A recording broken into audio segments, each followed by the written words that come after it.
Hello, everyone. It is your favorite time of year where I start making you think about the future.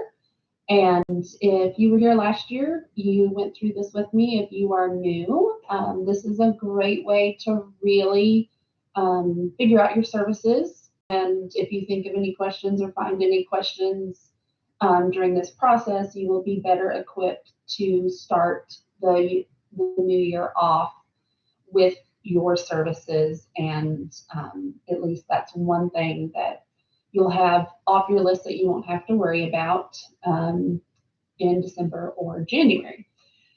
So, the first thing I really want you to remember is this is just a best case scenario for the planning. This is not set in stone. I am not going to look at this every month and ask you why you didn't do the things that you thought you were going to do. Um, you know, three plus months prior to 2023. But having an outline and having a plan will help you, especially if you only have some services that are quarterly and getting those in your head. And also, as I've been traveling to properties this year, last year I said to put this in your service binder. And as I've gone to properties where there's been a change in manager this past year, I had not seen one person that had done this. Okay. All of you that were here last year and I visited you and we've looked through your service binders, y'all's looked good. But it just so happens that everyone that is no longer with us apparently did not put their service plans in their binders. And so when I ask the new manager if they've seen it, they have no idea. So, you know, God forbid any of you leave. Um, but even if you retire and we will miss you, at least you leave a plan and an idea for a future manager. Or if someone has to come and cover your property for some reason, you have a plan left for them. And it makes everyone's lives a lot easier. So, just like last year, I will be sending you blank 2023 service calendars. And there is one thing different this year. At the bottom of every month is a little line for you to put the number of research that you have due that month. Now, I do not understand like how soon you have to send these in to the TC analyst. I don't understand that part. So you will have to decipher what I'm trying to say because you know what that is. But in January, how many research do you have to get ready during the month of January to send to the TC analysts? Okay, that's the number that I'm wanting. So I don't know if that actually means that they're due by, that they start in February or whatever. I want to know how many research you have to work on that month to send in by the end of that month. Um, and I know that this can change, and I know that depending on interims and people moving in and out, I know that this number is not going to stay the same. But I just want you to have a visual because as of right now, if you have a month that's super, super easy versus a month that's insanely busy for research, obviously you want to choose the easier month to have some of your bigger services in. And if none of that made sense to you, get in touch with me and I will try to clarify it. But I just want you to be aware, planning ahead, which months are insanely busy for you for research. And, put that number there. And again, I'm not going to check it and I don't know. But I want you to be aware because it will really make the services a lot less stressful if you're not trying to do a party the same month you have a ton of research due. You can spend more time having fun when you don't have a ton of paperwork you're trying to chase down. So hopefully that makes sense. So that is a new thing on the calendar this year. And again, as last year, I'm sending like a filled out example. So if you have quarterly services, you only have to do one service a quarter. So you have to plan and tell me what 4 months out of the year you're going to do your services. You are more than welcome to do more, but if you do not have required services by TDHCA or TSHAC, Hamilton Valley requires you to do one a quarter, and you can do absolutely anything you want. So if you have a quarterly service, yours is going to be very simple and it's going to look like this. If you have required services, you obviously will have a lot more on your calendar.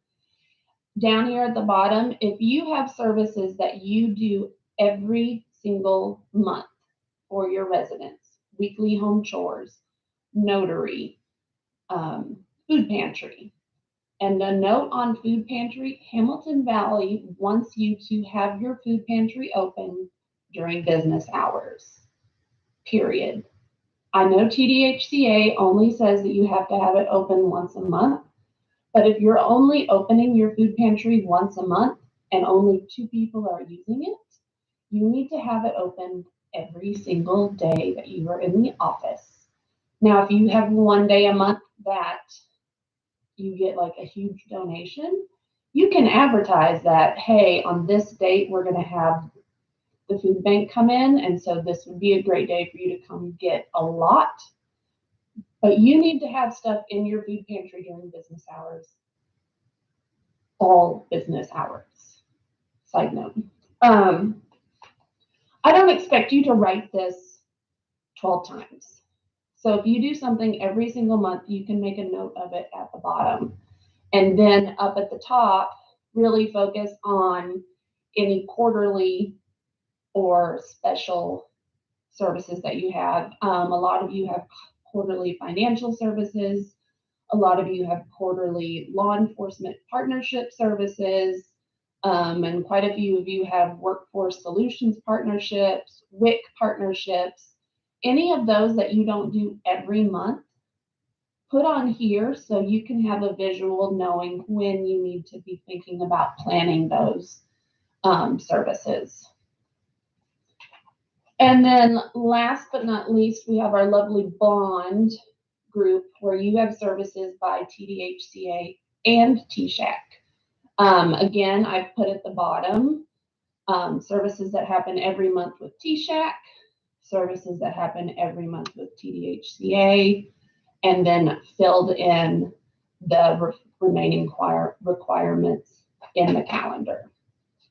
Okay, bonds group. This is new for you this year. I want you to choose the calendar that works best for you.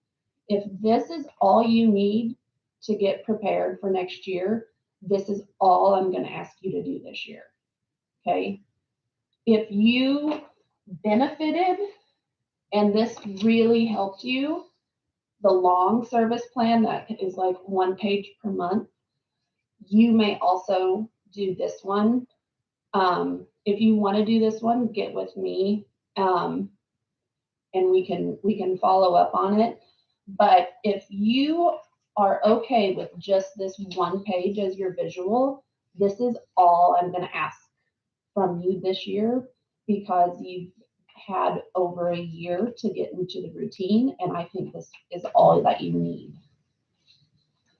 Okay, so I'm sending all of this out to you in an email, and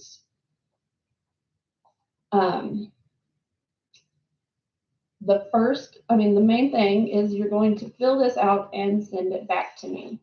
If you want to handwrite it, you can just print it and handwrite it. If you want to type it in, you are more than welcome to type it in and send it back. But I need this back to me by September 30th. And I also, when this is finished and you've sent it, I also want you to put it in your service binder.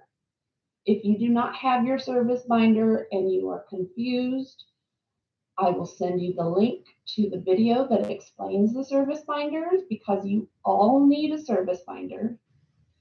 But after you've sent this to me, I want you to take your copy and put it in your service binder and send me a picture showing me that it is physically in your service binder.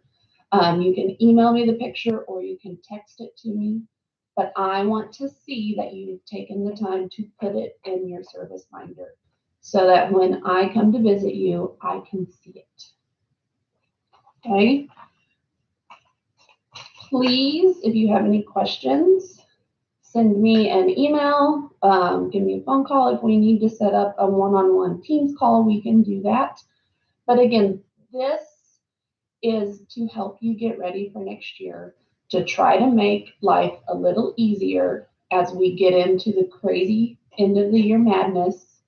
And I hope that it continues to help you, because I've seen a lot of benefits and a lot of progress from managers as we've done this and as we've settled into a routine after COVID with services. So if you haven't done this yet, trust the process. There is a method to the madness. And if you have questions, please ask me, and I'll be happy to clarify anything. But good luck with part one of your planning. Thank you.